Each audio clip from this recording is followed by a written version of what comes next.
Hello everyone, welcome back to our channel. This is Raj from Radical TechMart, your process automation strategist. In this video, we will cover the difference between 2-wire and 3-wire pressure transmitter and the best practices for installing a pressure transmitter in the right way. First, let's understand how the wiring impacts power and signal in transmitter. 2-wire pressure transmitter. In a 2-wire setup, the same 2-wire carry both power and the output signal. Typically, the output is 4 to 20 mA current loop, most commonly used in industrial application due to simplicity and long cable run support. Their main advantages are simpler wiring, lower power consumption, ideal for remote, hazardous or large-scale process plants.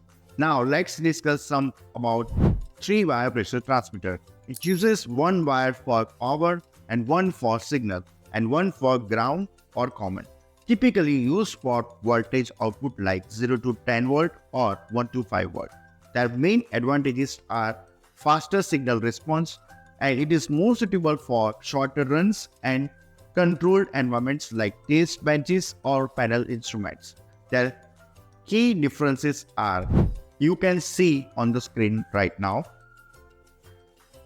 Now let's go through top installation tips to ensure your pressure transmitter lasts long and works accurately. First, mount in the right orientation. For liquid pressure, install below the tapping point. For gas pressure, install above the tapping point. This avoids liquid or condensate blocking your sensor.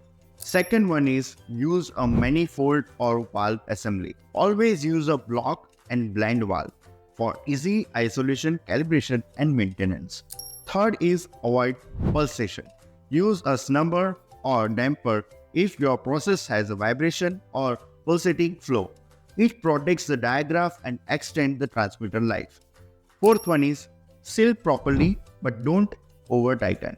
Use PTFE tape or process sealant correctly. Don't over tighten the threads. This can damage the sensor port. Fifth one is use electrical shielding.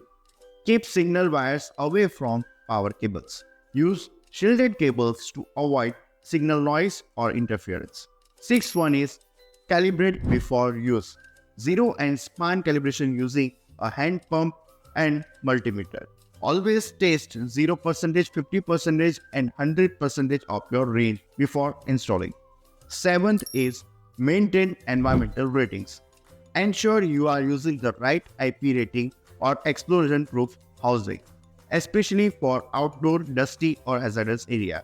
Choosing the right wiring type and installing your pressure transmitter properly can save your downtime, cost and improve system performance. If you need help for choosing or buying the right pressure transmitter, then visit our website www.radicaltechmart.com or drop your query in the comment section. And don't forget to like, share and subscribe our YouTube channel. Thank you so much for watching. See you all in my next video.